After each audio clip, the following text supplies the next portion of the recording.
ఆకాశవాణి జాతీయ వార్తలు చదువుతున్నది పొన్నగంటి సుధా. ముందుగా ముఖ్యాంశాలు. భారత ఆర్థిక సుస్థిరతను అంతర్జాతీయ సంస్థలు ప్రశంసిస్తున్నాయని ఉపరాష్ట్రపతి జగదీప్ ధన్కడ్ పేర్కొన్నారు. ఉత్తర బీహార్ అభివృద్ధికి ఎన్డీఏ ప్రభుత్వం కట్టుబడి ఉందని కేంద్ర ఆర్థిక శాఖ మంత్రి నిర్మలా సీతారామన్ తెలిపారు. గుజరాత్లోని సూరత్ సమీపంలో జరుగుతున్న ముంబై అహ్మదాబాద్ బుల్లెట్ రైలు ప్రాజెక్టు పనులను రైల్వే శాఖ మంత్రి అశ్విని వైష్ణవ్ ఈరోజు పరిశీలించారు.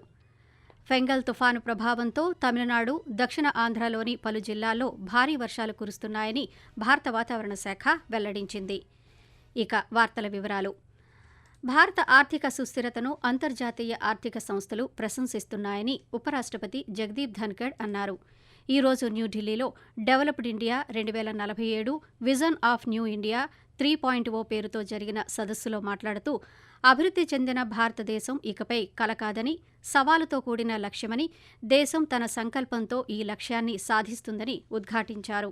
పెట్టుబడులు, అవకాశాలకు భారతదేశం గమ్యస్థానమని IMF తెలిపిందని ఆయన అన్నారు. సాధ్యమైనంత తక్కువ సమయంలో 50 కోట్ల మందికి పైగా ప్రజలు బ్యాంకింగ్ వ్యవస్థకు అనుసంధానించబడ్డారని చెప్పారు. అలాగే వోకల్ ఫర్ లోకల్లో భాగంగా ప్రజలు తమ అవసరాలకు అనుగుణంగా వనరులను ఉపయోగించుకోవాలని కోరుతూ, विकसित भारत अब सपना नहीं है, विकसित भारत लक्ष्य है और चुनौतीपूर्ण लक्ष्य है और ये लक्ष्य हम हासिल कर रहेंगे, ये हमारा संकल्प है। और एक दशक पहले भी हम दुनिया की फ्रेजाइल 5 देशों में गिने जाते थे। आपसे बुद्धिमान है। आज हम कहाँ हैं? आज हम विश्व की 5वीं आर्थिक महाशक्ति है। $4 ट्रिलियन की इकोनॉमी वाला भारत आज 8% की रेट से बढ़ रहा है। दुनिया के अंदर कोई ऐसा दूसरा देश नहीं है। సెంట్రల్ బోర్డ్ ఆఫ్ ట్రస్టీస్ ఈరోజు న్యూఢిల్లీలో 236వ సమావేశానికి కేంద్ర కార్మిక, ఉపాధి శాఖ మంత్రి డాక్టర్ మన్సుఖ్ మాండవీయ అధ్యక్షత వహించారు. ఈ సమావేశంలో ఎంప్లాయీ పెన్షన్ స్కీమ్ విరాళాల కేంద్రీకృత సేకరణ కోసం బ్యాంకుల జాబితాలో ప్రమాణాలను సరళీకృతం చేసే ప్రతిపాదనను బోర్డు ఆమోదించింది. Is of doing business, is of providing service రెండింటినీ మెరుగుపరుస్తుంది. గుజరాత్లోని సూరత్ సమీపంలో ముంబై అహ్మదాబాద్ బుల్లెట్ రైలు ప్రాజెక్టు కోసం ట్రాక్ స్లాబ్ తయారీ కర్మాగారాన్ని రైల్వే మంత్రి అశ్విని వైష్ణవ్ ఈరోజు పరిశీలించారు. ఈ కర్మాగారంలోని అన్ని పరికరాలను జపాన్ నుంచి తెప్పించామని, ఇది రాబోయే నిర్మాణ ప్రాజెక్టులకు ప్రయోజనకరంగా ఉంటుందని కేంద్ర మంత్రి చెప్పారు. కిమ్లోని ఈ కర్మాగారం ప్రపంచంలోని అతిపెద్ద ట్రాక్ స్లాబ్ పరిశ్రమల్లో ఒకటని అశ్విని వైష్ణవ్ పేర్కొంటూ, अपने बुलेट ट्रेन प्रोजेक्ट में ट्रैक का जो बनता है वो बहुत ही एक इम्पोर्टेंट पार्ट होता है, क्योंकि स्लैब के ऊपर सीधा पटरियां इसके ऊपर फिक्स की जाती है। इसीलिए और इसमें बहुत प्रिसीजन चाहिए होता है। इसीलिए जो जापान की टेक्नोलॉजी है उसके आधार पर अपने गुजरात में सूरत के पास किम गांव है, यहाँ पर दुनिया के one of the largest track slab manufacturing का प्लांट लगा है। इसको अभी देखा, बहुत अच्छा प्रिसीजन काम है और जो अपने यहाँ पे कारीगर काम कर रहे हैं उनका भी स्किल लेवल बहुत हाई है और जो टेस्टिंग और क्वालिटी चेक है वो भी बहुत हाई स्टैंडर्ड्स की है। మహారాష్ట్ర అసెంబ్లీ ఎన్నికల ఓటింగ్ శాతంపై కాంగ్రెస్ అనుమానాలను నివృత్తి చేసేందుకు ఆ పార్టీ ప్రతినిధి బృందాన్ని డిసెంబర్ 3న తమను కలవాలని ఎన్నికల కమిషన్ ఆహ్వానించింది. ప్రతి దశలోనూ ఎన్నికలు పారదర్శకంగా జరిగాయని ఈసీ పేర్కొంది. కాగా హర్యానా అసెంబ్లీ ఎన్నికల తర్వాత ఈవీఎంల ప్రక్రియపై కూడా కాంగ్రెస్ సందేహాలను వ్యక్తం చేసింది. మహారాష్ట్ర రాష్ట్ర ముఖ్యమంత్రి ప్రమాణ స్వీకారం డిసెంబర్ 5న జరగనుందని భారతీయ జనతా పార్టీ వెల్లడించింది. ముంబైలోని ఆజాద్ మైదానంలో ముఖ్యమంత్రితో పాటు పలువురు మంత్రులు ప్రమాణం చేయనున్నారు. ప్రధానమంత్రి నరేంద్ర మోదీ ఈ కార్యక్రమానికి హాజరు కానున్నారని బీజేపీ రాష్ట్ర అధ్యక్షులు చంద్రశేఖర్ సామాజిక మాధ్యమం వేదికగా తెలియజేశారు. ఆకాశవాణి జాతీయ వార్తలు వింటున్నారు.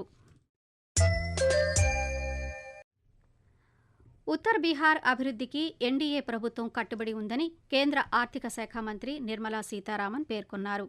మధుబని జిల్లాలోని ఝంఝర్పూర్లో జరిగిన క్రెడిట్ అవుట్రీచ్ కార్యక్రమంలో కేంద్ర మంత్రి ఈరోజు 50,000 మందికి పైగా లబ్ధిదారులకు 1,121 కోట్ల రూపాయల విలువైన మంజూరు లేఖలు, రుణాలను అందజేశారు.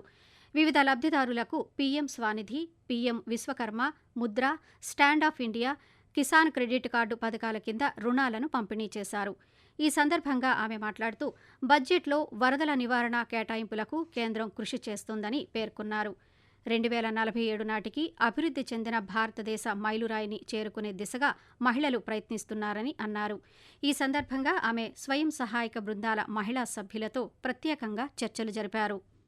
2047 जब भारत देश का 100 साल होगा स्वतंत्रता पाने के बाद, तब तक भारत विकसित भारत होना चाहिए। ये एक आदर्श हमारे सामने है। इसके लिए बहुत मेहनत करना पड़ता है और सरकार भी इसके लिए बहुत प्रावधान करते आ रही है। अगले 5 साल के लिए, अगले 10 साल के लिए, ऐसे करके 2047 तक हम आगे बढ़ाने के लिए इस देश को आगे उस हद तक, उस मंजिल तक पहुंचाने के लिए बहुत कार्यक्रम, बहुत योजनाएं हम प्लान कर रहे हैं. మహాబలిపురం కారైకల్ మధ్య పుదుచ్చేరి సమీపంలో ఫెంగల్ తుఫాను తీరం దాటే ప్రక్రియ ప్రారంభమైందని భారత వాతావరణ శాఖ వెల్లడించింది. ఈ ప్రక్రియ దాదాపు 4 గంటలు పట్టే అవకాశముందని ఐఎండీ అంచనా వేసింది. తుఫాను ప్రభావంతో తమిళనాడు, పుదుచ్చేరి, దక్షిణ కోస్తాంధ్ర, రాయలసీమ జిల్లాల్లో భారీ వర్షాలు కురుస్తున్నాయి. కోస్తా ఆంధ్రాలో చాలా చోట్ల తేలికపాటి నుంచి మోస్తరు వర్షాలు నమోదయ్యాయి. తుఫాను తీరం దాటే సమయంలో 70 నుంచి 80 కిలోమీటర్ల వేగంతో ఈదురుగాలులు వీచే అవకాశం ఉందని వాతావరణ శాఖ తెలియజేసింది. భారతదేశాన్ని అభివృద్ధి చెందిన దేశంగా తీర్చిదిద్దుతామని లోక్సభ స్పీకర్ ఓం బిర్లా అన్నారు. ఈ రోజు ఫరీదాబాద్లో జరిగిన ఒక కార్యక్రమంలో ఆయన మాట్లాడుతూ ప్రపంచ సవాళ్లను పరిష్కరించడంలో భారతదేశం ప్రధాన శక్తిగా అవతరించిందన్నారు. ప్రపంచంలోనే ఇప్పుడు దేశానికి అపురూపమైన గుర్తింపు ఉందని వ్యాఖ్యానించారు. 21వ శతాబ్దంలో దేశం ప్రతి రంగంలోనూ సరికొత్త రికార్డులను నెలకొల్పటం ప్రజాస్వామ్య బలమని పేర్కొన్నారు. అలాగే దేశ నిర్మాణానికి యువత తమ వంతు సహకరిస్తామని ప్రతిజ్ఞ చేయాలని పిలుపునిచ్చారు. భారతీయులు విద్య, వైద్యం, ఐటీ, ఆటోమొబైల్స్తో సహా అన్ని రంగాల్లోనూ ఉన్నత స్థానంలో నిలుస్తున్నారని స్పీకర్ పేర్కొన్నారు. లక్నోలో జరుగుతున్న సయ్యద్ మోదీ ఇంటర్నేషనల్ బ్యాడ్మింటన్ టోర్నమెంట్లో భాగంగా ఈరోజు జరిగిన పురుషుల సింగిల్స్ సెమీఫైనల్ మ్యాచ్లో భారత క్రీడాకారుడు లక్ష్య సేన్ విజయం సాధించి ఫైనల్కు చేరుకున్నాడు. అలాగే మహిళా క్రీడాకారిణి పీవీ సింధు ప్రత్యర్థి ఉన్నతి హుడాపై విజయం సాధించి ఫైనల్స్కు అర్హత సాధించింది. మరోవైపు యునైటెడ్ అరబ్ ఎమిరేట్స్ యూఏఈలో జరుగుతున్న అండర్-19 ఆసియా కప్ క్రికెట్ టోర్నమెంట్లో భాగంగా ఈరోజు దుబాయ్ ఇంటర్నేషనల్ స్టేడియం వేదికగా జరిగిన వన్డే మ్యాచ్లో భారత జట్టుపై పాకిస్తాన్ జట్టు 43 పరుగుల తేడాతో విజయం సాధించింది. భారత సాయుధ దళాలు, సింగపూర్ సాయుధ దళాల మధ్య ఈ నెల 28న ప్రారంభమైన ద్వైపాక్షిక మిలిటరీ విన్యాసం అగ్ని వారియర్ 2024 మహారాష్ట్రలోని దేవ్లాలీలో ఈరోజు ముగిసింది. ఈ ద్వైపాక్షిక విన్యాసాల్లో సింగపూర్ ఆర్టిలరీకి చెందిన 182 మంది సిబ్బంది, దేశ ఆర్మీ రెజిమెంట్ ఆఫ్ ఆర్టిలరీకి చెందిన 114 మంది సిబ్బంది పాల్గొన్నారు.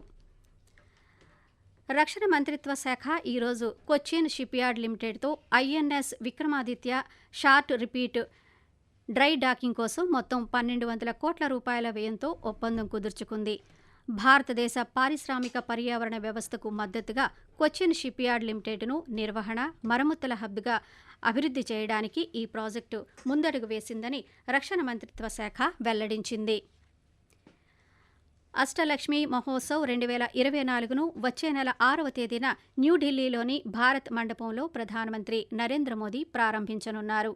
3 రోజుల పాటు జరిగే ఈ ఉత్సవంలో 8 ఈశాన్య రాష్ట్రాలైన అరుణాచల్ ప్రదేశ్, అస్సాం, మణిపూర్, మేఘాలయ, మిజోరాం, నాగాలాండ్, త్రిపుర, సిక్కిం రాష్ట్రాలు పాల్గొంటాయి.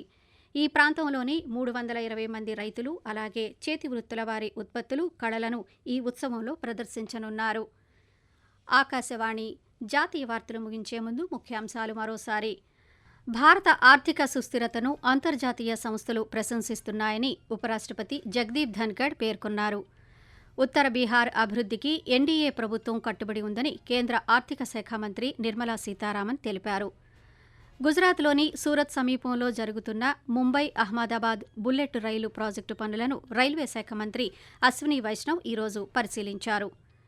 ఫెంగల్ తుఫాను ప్రభావంతో తమిళనాడు, దక్షిణ ఆంధ్రలోని పలు జిల్లాల్లో భారీ వర్షాలు కురుస్తున్నాయని భారత వాతావరణ శాఖ వెల్లడించింది. ఆకాశవాణి జాతీయ వార్తలు ఇంతటితో సమాప్తం.